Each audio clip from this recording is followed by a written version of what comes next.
Welcome back to the Gospel Fantasy Football Show. I hope you guys have enjoyed the season thus far.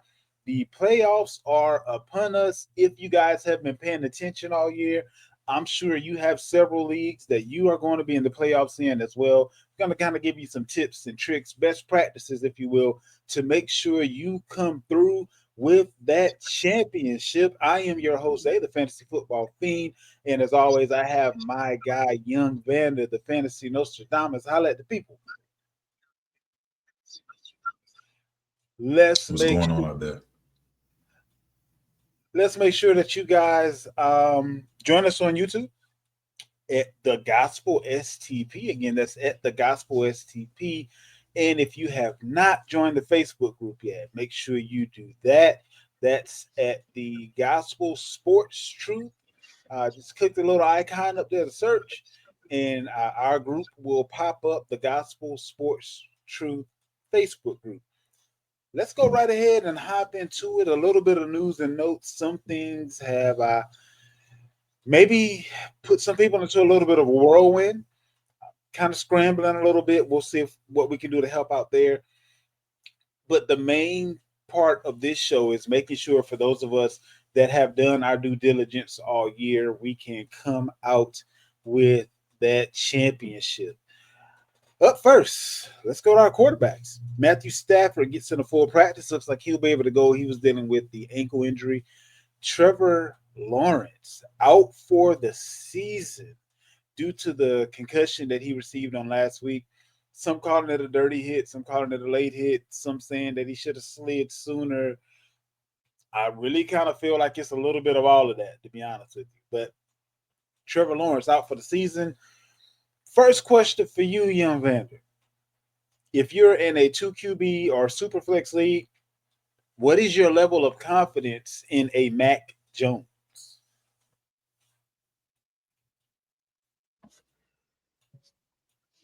Um, hmm. he's an NFL quarterback. If you're in a super flex league, and you have no other, you don't have a top tier maybe position player to put in that spot. I'm okay with playing Matt Jones. I think he just came off of was it an 8-20 point game this past week? So it may not look good as far as in real football, but in fantasy football, he may can just give you enough, give you what you need. To be honest with you, it's not like Trevor Lawrence was knocking it out all year himself. So I'm okay with the replacement.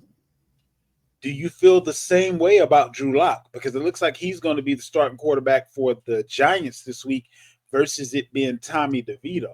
So do you feel the same way about Lock that you did about Mac Jones? Or is something with this team a little bit far left that you don't have the same amount of confidence that you would in a Mac Jones? Again, if you're in a super flex, obviously you're in a deep league, um, and if you're in a position where you have to choose these guys, then you need them. You know what I'm saying? So I feel the same way at this point in this time of the season.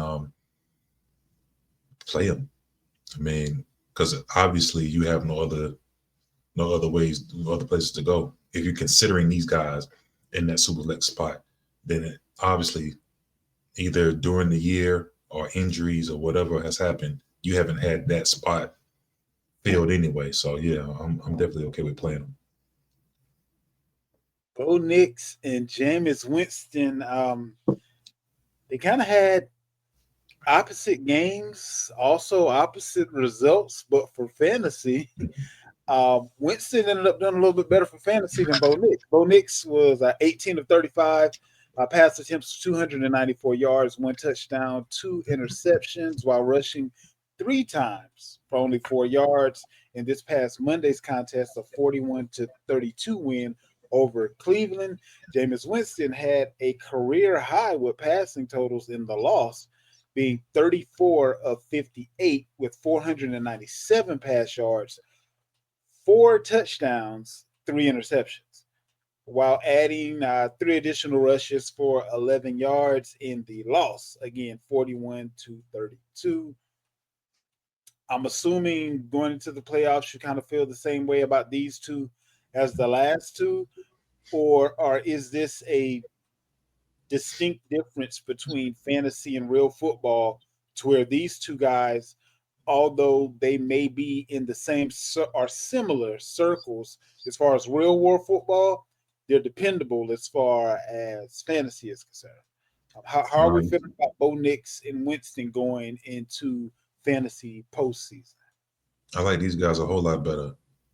Like you said, as far as real football, they may be a lot closer, but in fantasy football, it's a big difference. As you can see with the game that Jameis had, um, wow, a lot of yards, a lot of touchdowns, a lot of picks. Let's not forget when he was the starter in Tampa Bay, when he threw the 30 touchdowns and the 30 interceptions, he's the number one quarterback in fantasy. So Yeah.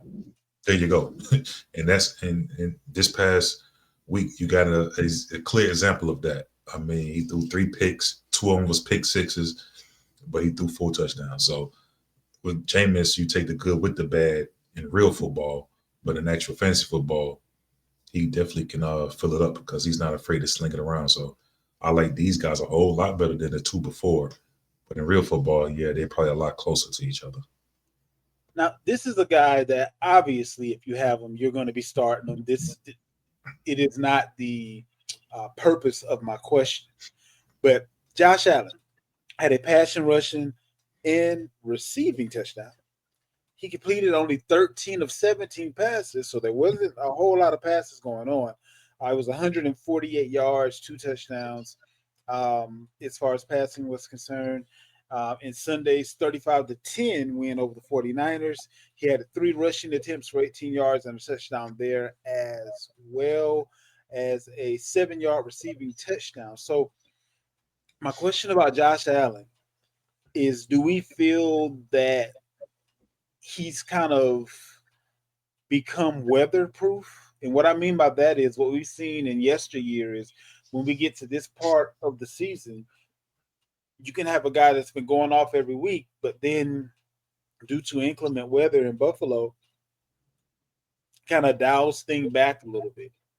With this, there were only 17 pass attempts, and he still had a stellar fantasy day. So, do we think that they're still going to put that formula together on a weekly basis, and people don't really have to worry about Josh Allen doing the fantasy playoffs? Or is this just 1 week and we've had a few seasons to kind of see what life looks like in December in Buffalo, and we can look forward to that? Or are we looking forward this season to more of what we saw this past week? Well, the two things that Allen has advantage over when it comes to playing in inclement weather is one, he's at home.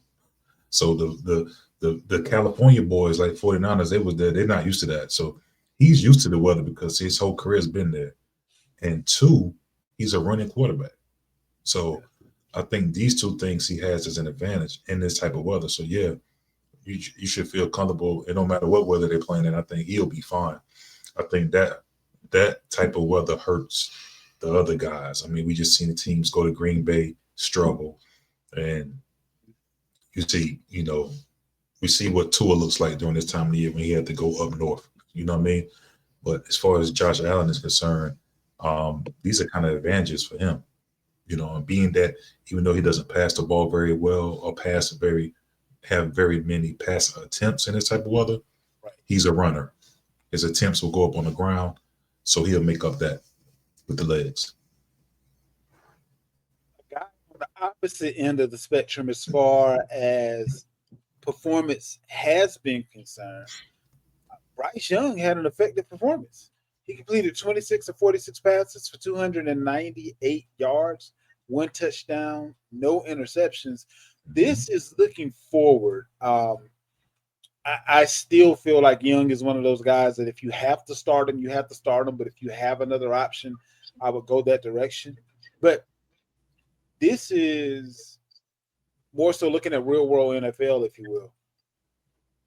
Has Carolina possibly found their quarterback of the future? They just need to get more talent around him? Or are you cutting bait with this guy and based on where Carolina should be drafting another quarterback and hoping for the best? I don't know if you end up with Bryce Young as your backup or if you end up trading him, whatever may happen there. But has Bryce showed enough in this part of the season that Carolina may actually have something to grow with, or have Mhm. you seen enough from him to understand that he won't be a reliable NFL quarterback, whether it be in fantasy or in the real world? No, I think the benching done him some good. To be honest with you, sometimes benching kills confidence, and guys don't shake back from it. But in this situation, I think it has done him some good. Since coming back, returning as a starter, he's been playing extremely well, and I think he has played well enough to show that he could be the guy. Hell, he's playing better than the guy that everybody say he should have got drafted over, C.J. Stroud, in my opinion, in these last few weeks. Stroud's been struggling, you know what I'm saying? And maybe Young has figured out some things. Maybe they figure out, maybe they have, um, take that playbook down, you know what I'm saying? Maybe took some terminology out. There's a couple of things you never know. Some changes probably has been made to reason why he's been playing a lot better. But I don't think you draft a quarterback in this draft. I think you go ahead and roll with him because moving forward, he has looked pretty good. Just put some more weapons around him. Maybe get him some more offensive alignment, things of that nature. I think he'll be fine. Kenneth Walker is dealing with some injuries, has an ankle and a calf injury. He was a limited participant. I would keep an eye on that. If you don't already have his handcuff, you should. But keep an eye on that to make sure you aren't starting the guy that isn't start worthy.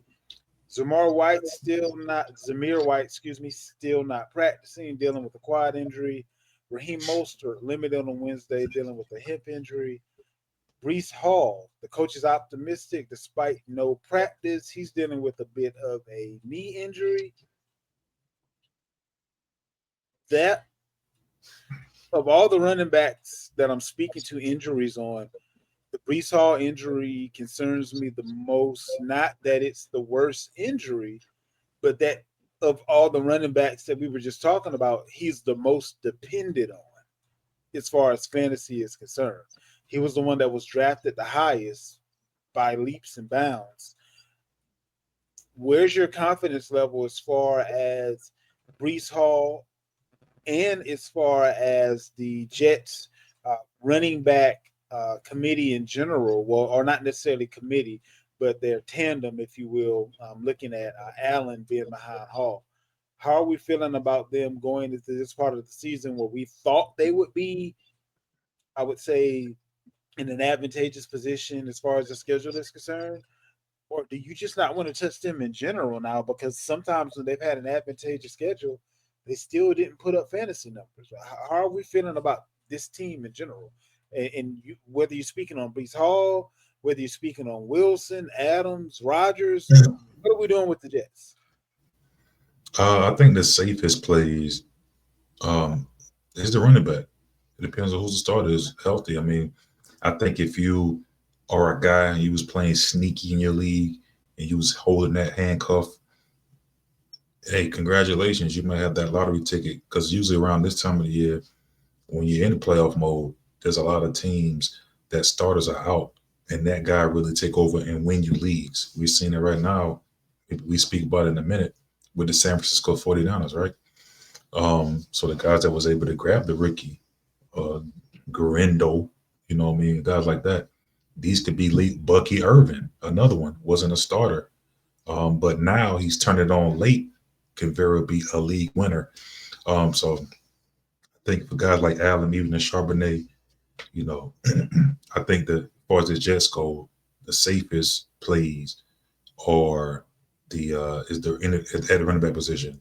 As far as the wide receiver position, matchup wise, I think if you're going against stymie secondaries, I probably don't feel comfortable playing them guys. But if they're playing against guys that's weak on the back end, then of course Adams, Garrett Wilson, just play them as any other time.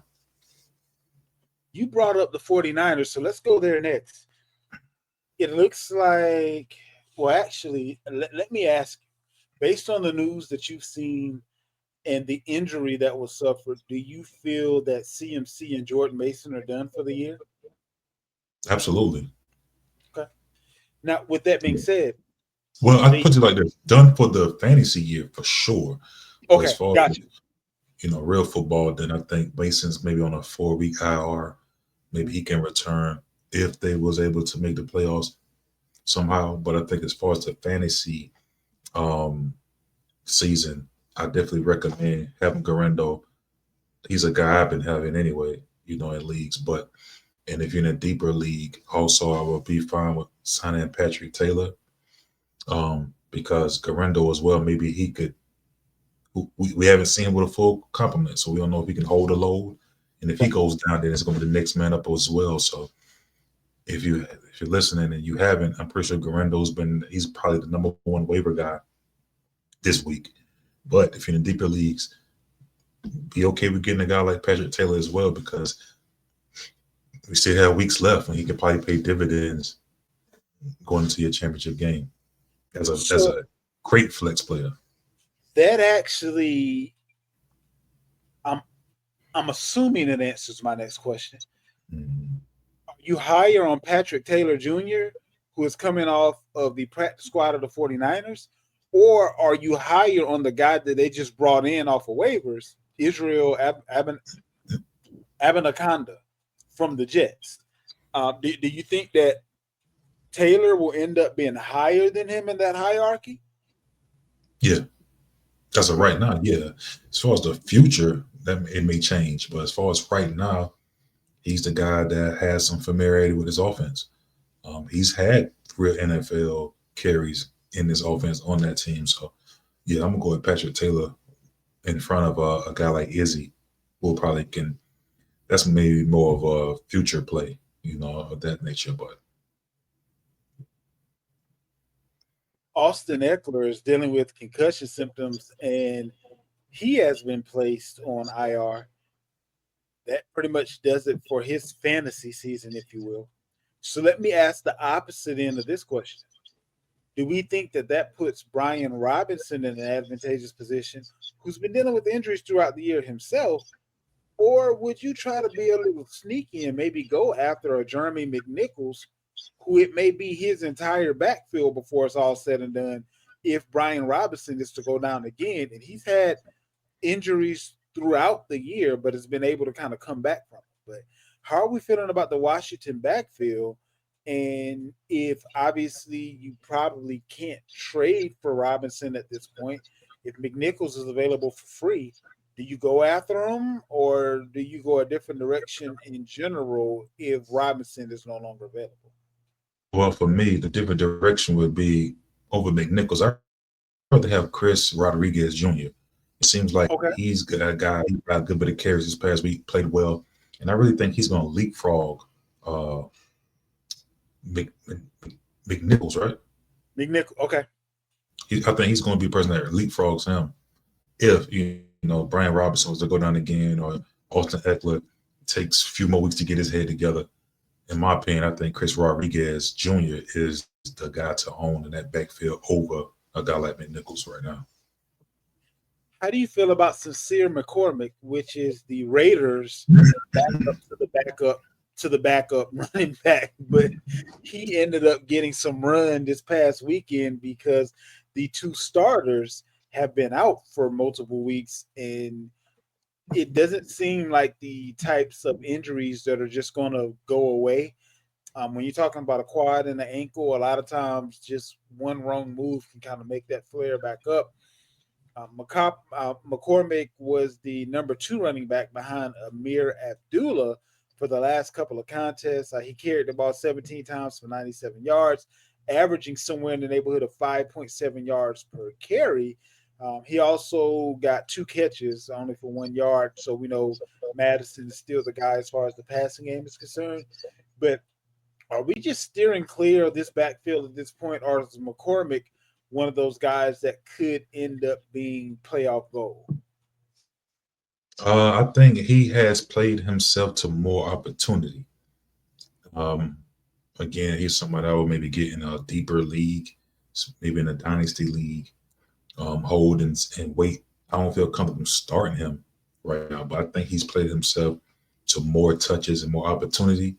And if he does play well, continuing, I think as the season carries on, he can very well find himself being the guy if these injuries still continue, like a Zamir don't come back. and guys like that. So in Madison, so um, don't go out there and start him yet. Be in a hurry, but I think he's played himself to the opportunity to get more touches, and you have to just kind of wait and see with that thing.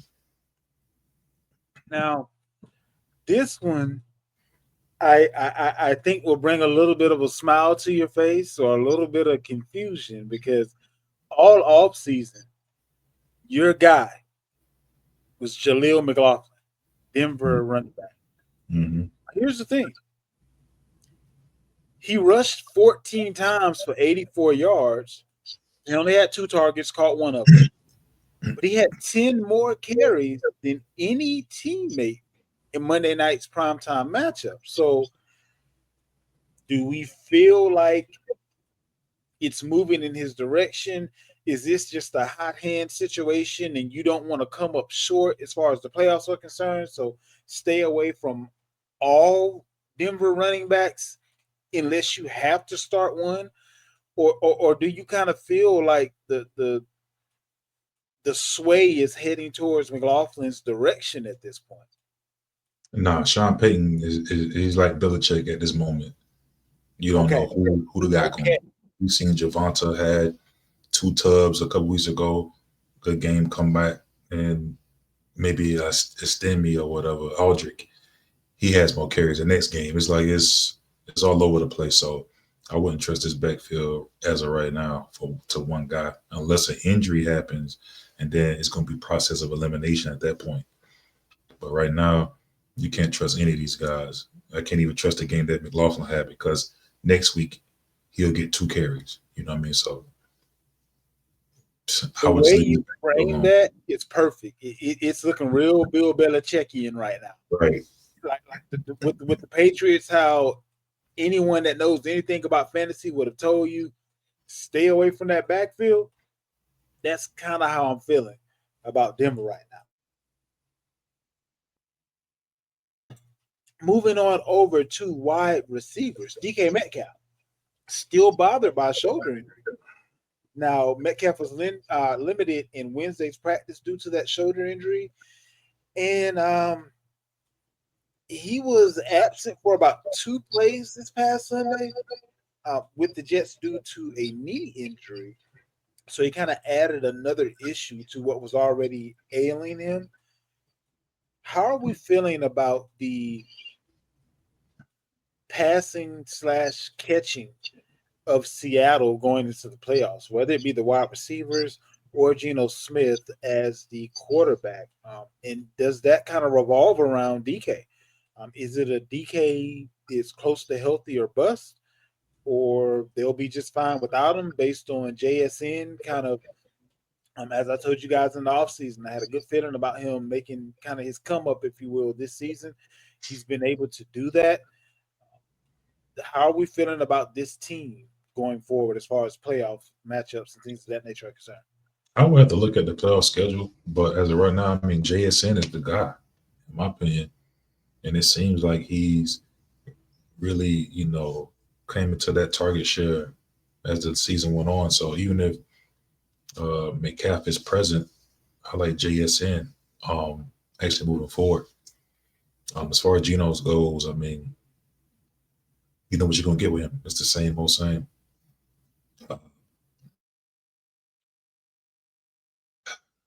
Uh, if you forced to play him, you play him.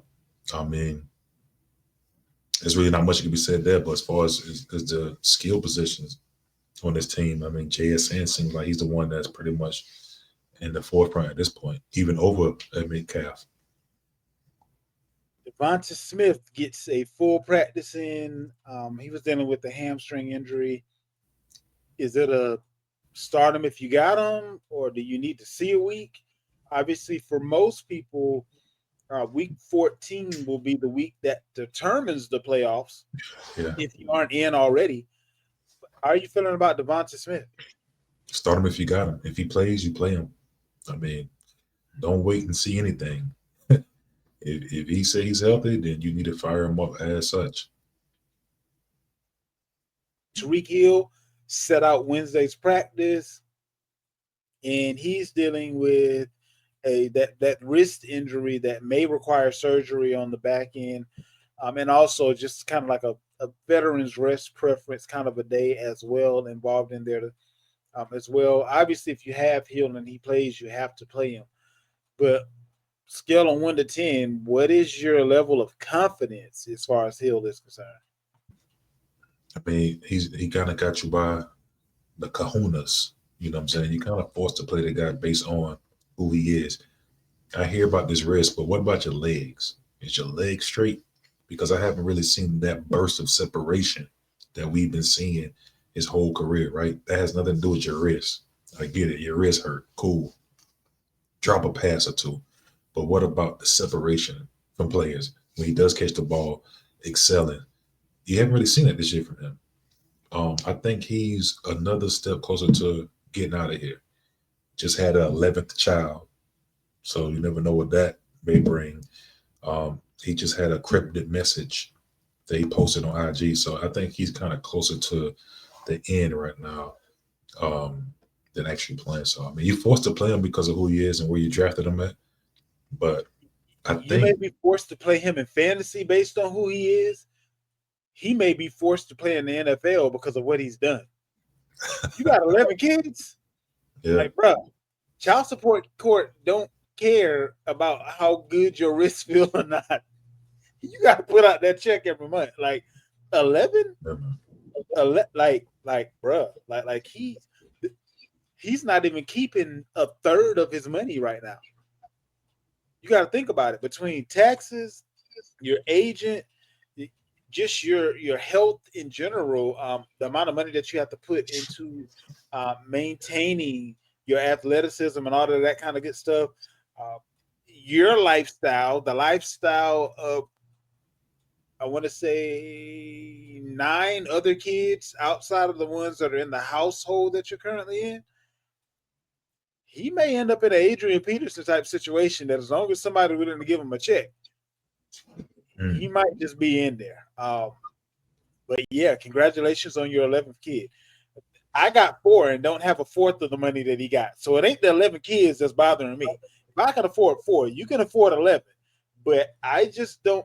I do know that I would not be able to stop working and still support my 4 kids. And I believe he's going to be in that same spot with having 11. Because, yeah, if you don't have money coming in, it don't matter what you used to make. That money can run out real quick, no matter how much it was actually there. But let's move on over to tight ends. A couple of tight ends to speak on, and then we'll go ahead and get into rapid fire 10. Tyler Higsby, he was able to get into full practice. You know, he's coming off of the knee injury, so he should be ready to go for the Rams. Josh Oliver, he was able to get into full practice dealing with a wrist and ankle injury. Foster Moreau is dealing with a shoulder issue there in New Orleans.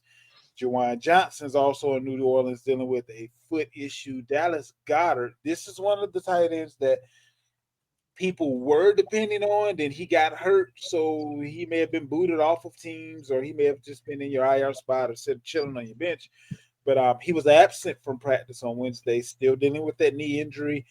I've seen a lot on Dallas. I've seen them saying he's day to day. I've seen some people saying he's week to week. I've seen some people saying, let's see what happens later on in the week in practice. He may be able to go this week. Where's your level of confidence as far as Dallas Goedert is concerned? Uh, well, it depends on the injury report at this point. So just I wait till mean, Sunday and keep your fingers crossed. go ahead and have go ahead and have his replacement ready. Hopefully, you have a backup on your bench. If not, the backup to him on the team. If you're in a crazy deep league or something like that, but tight end hasn't really been one of those positions that you've been probably counting on anyway. So the hit that you probably take there is gonna hurt your ass bad, no matter who you play. But um, you're a prisoner to the injury report at this point when it comes to Goddard. One of our guys that we were encouraging people to kind of pick up for free, he's been kind of getting into the vein of things, and then this past week didn't do a whole lot at all. TJ Hawkinson, 3 receptions, 28 yards, 6 targets. In Sunday's win over Arizona didn't produce very much as far as yardage was concerned, but he was still tied for second on the team in targets. So, should he remain in the forefront of things based on what you just said? Plenty of tight ends haven't been consistent, if you will. Do we still have the same level of confidence as far as Hawkinson is concerned as we wrap things up for the tight ends? Absolutely. Okay. I mean, flat out. I mean, based on what the tight end position has given you, the only guy that's balling right now would probably be Bowers and McBride. You know what I'm saying? Those guys have been hooping the last couple of weeks. But for the most part, it's been choppy. We just seen Taysom Hill go down, so he's out of there. Um, nah, I mean, those numbers you talk about, those sound like Sam Laporta numbers to me. You know what I'm saying? So it's just been that type of season for the tight end. So yeah, I'm still cool with Hawkinson because from where you got him at and for what you paid for him, it's a win-win anyway.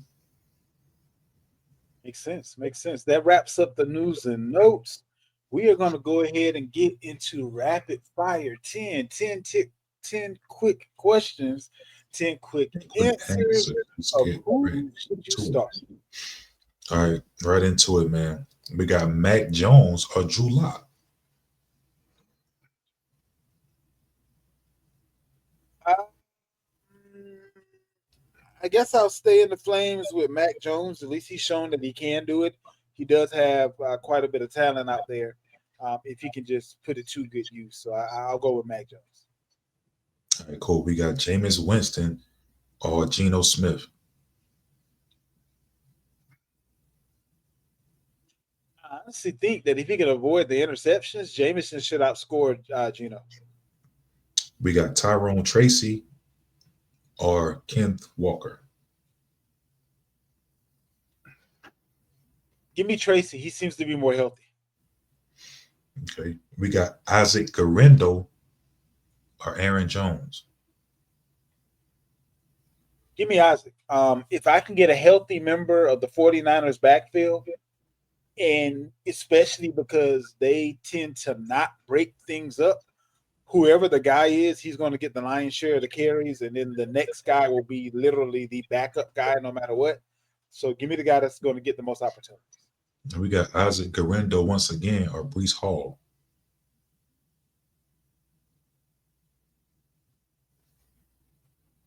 You got to run with Hall in that situation.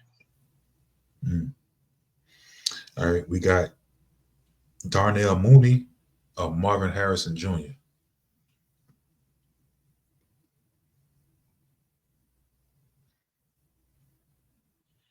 I think I'm gonna run with the guy that most people would pick opposite of, which is Mooney. Mooney's done his thing this year. If you look at his numbers, you'd be hard pressed to find very many wide receivers that you didn't get more value out of. So I'm gonna stay on the flames with Mooney, especially since how he didn't have that great of a game on last week. There hasn't been too many weeks this season where he had two back-to-back bad games. All right. We got Xavier Worthy or DeAndre Hopkins. Hopkins. Okay. We got Quentin Johnston or Christian Watson.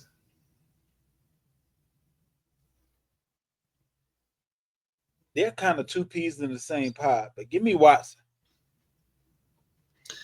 We got Sam Laporta or Pat Firemouth.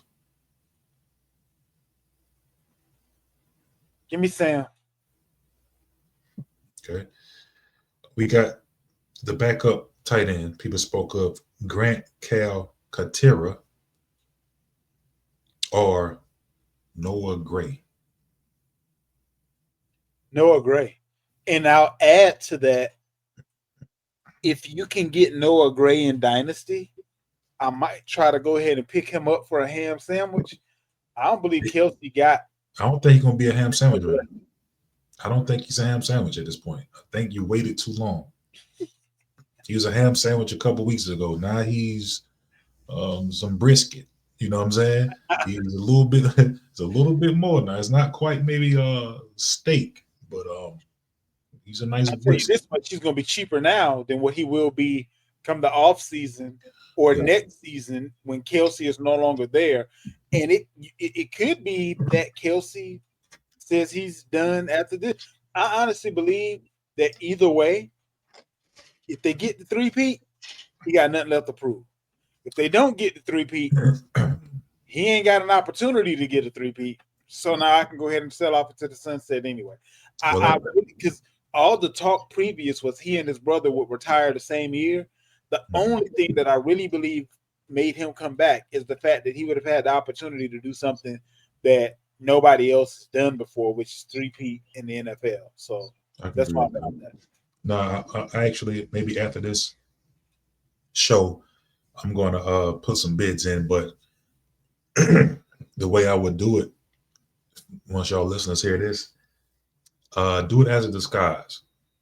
So he'll have to be a throw-in piece to another trade. You make him look like you don't want him by himself, because if you go after him by himself, the owner is going to be more alarmed at this point. So he may have to be a guy. Maybe you go for another guy and then try to like sneak him in the deal when it comes to this dynasty trade for Noah. But I do agree with you. This can very well be Kelsey's last year, especially if they win this year. I think he's not coming back. Okay, we got Marquez Scatlin, Valdez Scatlin, or Nick Chubb.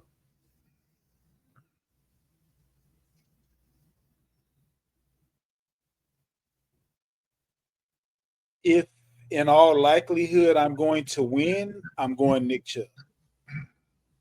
If in all likelihood I'm going to lose, I need the bottle rocket. I need the guy that can mess around and get 100 yards and 2 touchdowns on 2 plays. Like, give me that guy if I'm slated to lose, or if I'm going against someone whose team has been better than mine for the majority of the year. And last but not least, man, we got Rashad White and Amari Cooper.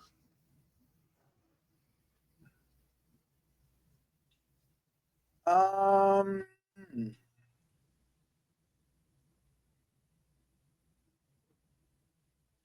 if Cooper goes, I think I got to roll with Cooper because I feel like Bucky is taking over Tampa Bay's backfield. Give me the guy that should be a focal point if he goes. All right, so that concludes our rapid fire 10. Rapid fire 10. All right, good people. So let's wrap up the show. We're talking about things that we kind of want to look at as far as playoffs are concerned, things that you may have considered, and we're just giving our opinions on, or things that you may haven't considered at all. And it's something to take into account. First up for me, don't do too much as far as deciding who to start and sit. If you've been starting a guy all year and now the butt cheeks are getting tight and you feeling like, oh, well, this guy has a better matchup and he's a wide receiver 3, but he has a much better matchup than my wide receiver 1, I'm going to play the worst guy between the two. Don't do all that. Uh, if you're picking between two flex players, cool. I get it. If you're looking at upside versus a higher ceiling versus higher floor, cool. I get it. But start the guys that got you there. Start your studs and let the chips fall where they may. The worst thing that you can do, the worst feeling that you can have is to start a guy that you really shouldn't have started, and then your stud goes off regardless of the competition that they had going up against them. And had you started your studs, you would have won. You look like the biggest clown in the room. Please don't do that. Don't ever do that. So that's the first thing that I got that came to my mind as far as playoff strategies. Do what got you there, and not much more than that. What you got? I'm with you, man. You can't get real. You can't get cute this time of the season. One thing I would say at this point, every point counts. So Don't get lazy with your defenses. Don't get lazy with your kickers. I've seen people had the same kicker all season long, and he's probably the 18th best kicker in the league, and the You got eighth best, on the way the eighth best kicker in the league is on the waiver wire. This back. is this is the time that you need to make it count. You know what I'm saying? So because every point counts, you can't afford to lose any games. Don't be afraid to be a week in advance with your defenses. This is one of my strategies I always use. I look ahead. So yeah, I'm playing a defense this particular week, but maybe there's a defense that's playing a backup. You know, you have a team like a Jacksonville that's playing with a Mac Jones. You have a team like a New York Giants that's playing with a Drew Lock. And the defense they're playing against, maybe they're playing the Houston Texans or something a week ahead from now. Or maybe in a championship game, they got the Houston Texans. Don't be afraid to use some of these roster spots on your team to collect some of these defenses that you're going to use in the future. That would be one of my tips as well at this point in the season. 100% agree. I've dropped a couple of defenses that have been great all season because I've seen what they have coming up in the playoffs in comparison to other defenses that have done well against inferior teams and are out there for free. For instance, the Pittsburgh Steelers have to go up against Philly week 15 at Philly, Baltimore week 16 at Baltimore, and then Kansas City. They've been a stellar defense all year, but I do not feel confident rolling with them in the playoffs. Right. Could they put up points? Sure. But those are teams that normally put up points no matter who the opponent is. I don't necessarily want to walk down that path.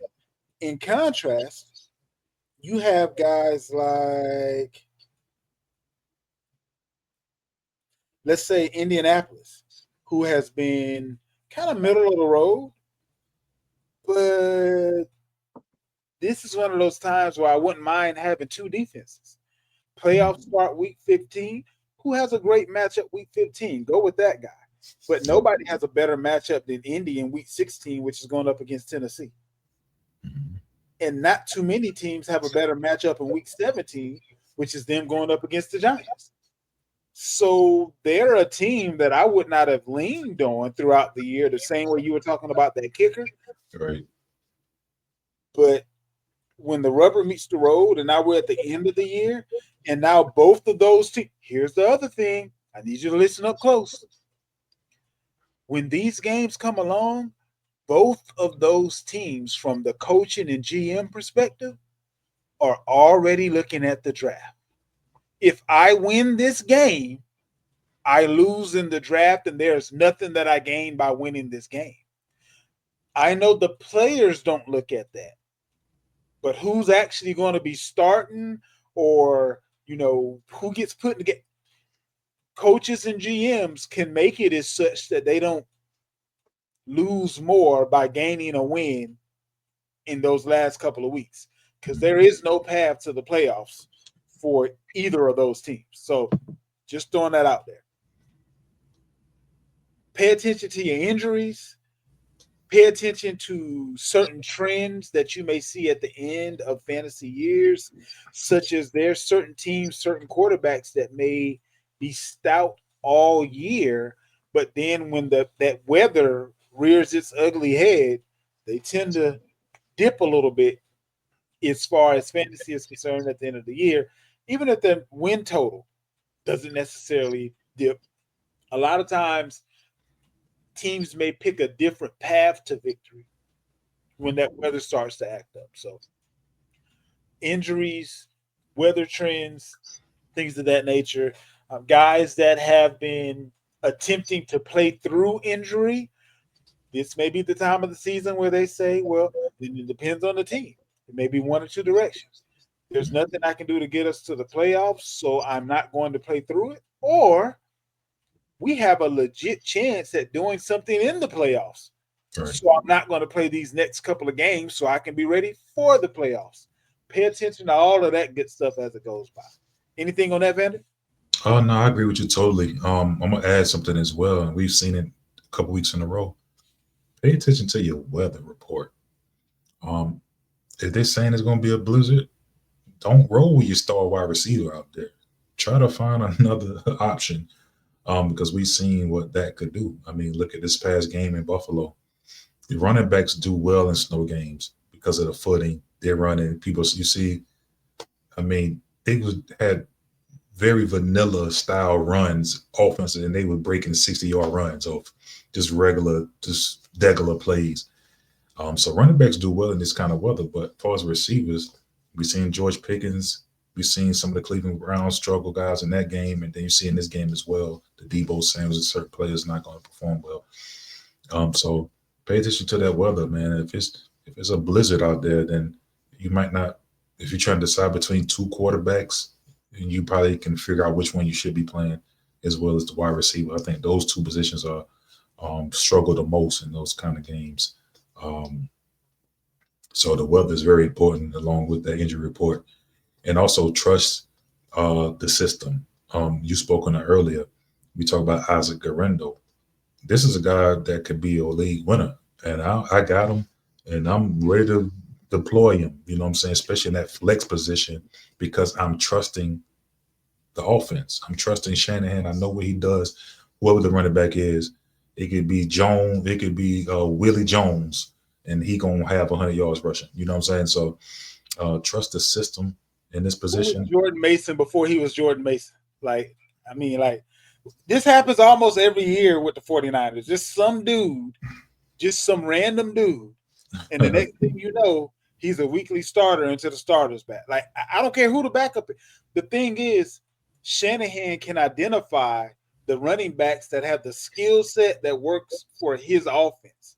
So Right. it don't matter, if they was on the practice squad or if they were on, second or third in the don't matter. If Elijah Mitchell was still around, he'd be putting up the same numbers as these guys. Like whoever is going to be in that offense. I mean, Terrell Davis wasn't nobody until he got in that offense. I know that's going to senior versus junior, but I mean, we've seen this offense produce running games like no other as long as somebody is healthy. So Absolutely. yeah, same page. Yeah. So trust the process with that, I would say. Last thing that the last topic I'll throw out there as far as playoffs is concerned, don't do too much, but go with your gut. So if let's say your favorite, well, let's just say it's us. Let's say we're your go-tos as far as fantasy is concerned, and we say, hey, you should play guy A versus playing guy B, but guy A and guy B are very close as far as rankings are concerned. Go with your gut. Never be afraid to go with your gut unless your gut is telling you to start someone that is regularly not a starter in the place of sitting someone who is. Outside of that, the most hurtful feeling is for you to feel in your hearts of heart that this guy is going to be better, and then they have a not necessarily a breakout game, but a game that could have won you the game, and the guy that someone else suggested didn't do as well. That's a tough pill to swallow. And sometimes you'll make the right decision while the results don't end up being what you would have preferred. So also don't confuse the right decision with the wrong result. We see that every week in fantasy, but you don't want to chase last week's points because you don't have another week in the playoffs unless you win. So go with what you're supposed to go with. Keep your fingers crossed. And if two guys are close, for instance, I have Darnell Mooney and Brian Thomas Jr. pretty doggone close. Because they're so close in my ranking, I am going to go with my gut with the guy that I feel is going to be able to produce the most based on the matchup that he has versus just listening to someone else's opinion on the matter. So those are things that you got to kind of keep in mind as well. Anything that you want to add as far as the playoffs are concerned that we have yet to talk about? No. I think those look because right now it's not a whole lot because right now it's tight. You can't afford to make mistakes. So play your core guys. Again, the defense, the kickers, these things matter. check your waiver, make sure there's not a better kicker available. Making sure you have the best possible matchup. Like you said, he just spoke about the Steelers. Some of these matches may not be ideal for you. So look at those type of things. Also, the weather when that does come around, as far as playing certain skill position players and quarterbacks.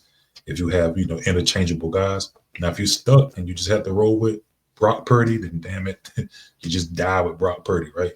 But if you know Brock Purdy's playing in the blizzard, and then you have Jared Goff playing in the dome. maybe even not even Jared Goff, just somebody else. You know what I'm saying? Maybe you have Baker Mayfield, right? Playing down in Tampa or somewhere, You, or in Carolina, you go or in that the way. dome in New Orleans. Right. Yeah. And that's not far fetched because when Baker Mayfield was drafted, he probably could be your backup. You have a guy like a Brock Purdy starting, right? So it's not really that far fetched. I know Baker's having probably the better fantasy year, but where they got drafted, Right. that's a lot closer than like a Brock and a Golf, who was kind of closer to being drafted. So again, those type of things right there, and just don't get cute. Like you say, like Zay said, don't chase last week points. I think you'll be fine. And that pretty much. Oh, one other thing, something that you just said that I'm going to look at myself. As far as kickers are concerned, check and see if it's a dude that has similar points to the guy that you have that's going to be playing in a dome instead of playing in bad weather.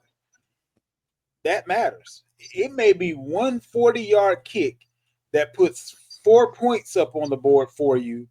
That is the difference between you winning or losing. So, yeah, make sure you look at all of that kind of good stuff. And we will be back to you on next week with more fantasy advice, kind of looking at the lay of the land, if you will, because we will be in the playoffs for all teams. Um, I know we still have quite a bit of fantasy fans listening to this show because if you take our advice, you're still in the playoffs versus those guys that stopped paying attention to fantasy 3 weeks ago because they thought they were already out of it. Matter of fact, I'm willing to say that there are a few people under the sound of my voice that may have been quote unquote out of it based on what their league mates may have thought, or even based on what you may have thought. But you just kept plugging away and getting those wins. I started out last season in our league of record 0-4 to start the season. Still made the playoffs, still won games in the playoffs. Luckily, I didn't have to go through that gauntlet this year.